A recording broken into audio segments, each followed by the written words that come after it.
Mengapa terlihat kita ini sangat negatif pada kebijakan kelolaan asing terhadap sumber daya alam Indonesia? Karena bagi kita kaum Sontoloyo, tindakan pengerukan sumber daya alam Indonesia tersebut adalah invader atau penyerangan penaklukan terhadap aset yang tidak setimpal kalau dihitung dengan nilai komersial dagangan biasa yang saat ini negara peroleh. Alias, kita menganggap kebijakan pro asing mengeruk sumber daya alam Indonesia yang mentah atau bahan tambang yang juga mengendalikan smelter dengan proteksi tidak boleh ekspor karena harus disetor ke smelter adalah nation threat atau ancaman bagi negara, adalah kebijakan yang tidak pro rakyat. Kalau kebijakan itu pro rakyat, buatlah pasal boleh ekspor kalau harga internasional lebih baik dari harga lokal. Jadi penambang hanya menjual ke pembeli dengan harga yang terbaik. Yang berikutnya adalah cara pengelolaan keuangan negara yang selalu berbasis hutang, dimana kalau dilihat siapapun yang menjabat terutama sejak IMF masuk ke Indonesia tahun 1998 sampai saat ini, Indonesia menjadi sumber income IMF dan World Bank yang setia menghutang kepada mereka. Juga hutangan dalam bentuk lain termasuk yang baru dikemas dengan nama SWF atau Sovereign Wealth Fund yang berbeda sangat jauh dengan SWF-nya MMT atau Modern Monetary Theory yang tidak berbasis hutang. Apapun strateginya untuk menutupi bolong APBN dan proyek negara, semua pakai hutang. Itulah yang oleh kaum Sontoloyo dipertanyakan. Karena kaum Sontoloyo ini anti hutang. Dua hal yang selalu kita tekankan karena hutang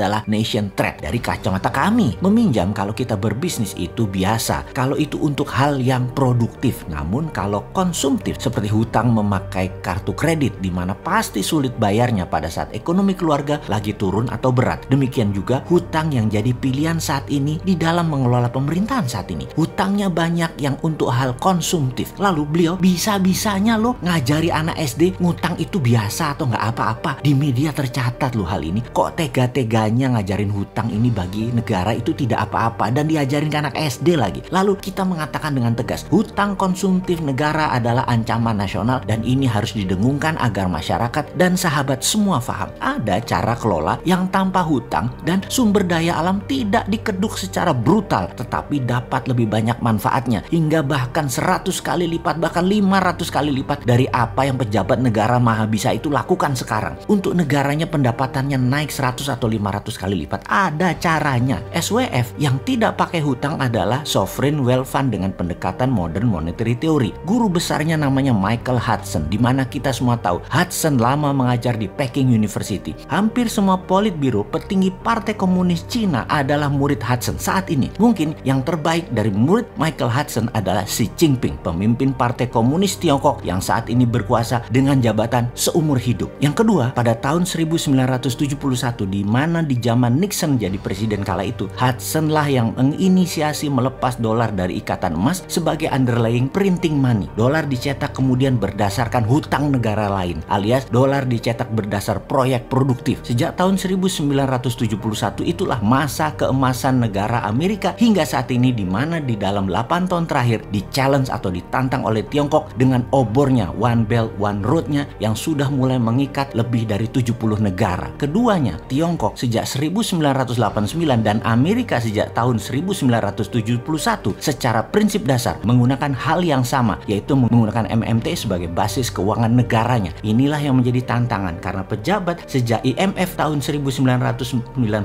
menancapkan kuku di Indonesia sudah terdoktrin untuk Indonesia menjadi good follower dan semua hal yang berhubungan dengan keuangan harus pakai IMF dan World Bank. Inilah yang menjadi tantangan bahwa untuk maju dengan konsep MMT memerlukan strategi yang tidak mulus karena ada penentang yang sangat loyal dengan IMF dan World Bank, ditambah pola pikir bahwa berhutang itu tidak apa-apa dan bahkan harus dan satu-satunya hutang itu. Kalau tidak, pejabat nomor 1 negara ini akan diimpeach karena keuangan negara bermasalah. Itu hanya ditakut-takuti, tidak benar itu sesungguhnya. Kemudian diprovokasi bahwa cetak uang akan membuat negara hyperinflasi. Kemudian Bosman sebagai salah satu orang yang mempromosikan printing money, karakternya diasasin, dibunuh dengan buzzer. Dianggap sarannya yang menggunakan MMT dengan printing money adalah mau menjatuhkan pemimpin negara tertinggi saat ini. Itu salah besar dan itu fitnah. Jawa Timuran saya keluar pol. Kalau beginian buat pejabat yang pakai buzzer buat amankan posisinya, bener deh, bawaannya pengen nantang Caro aja. Wis Reneo sambil taruh celurit di depan, kita Caro. Tapi enggak lah, kita kan bukan pemaksa kehendak, penghardik kasar, bukan. Kita hanya bawa itu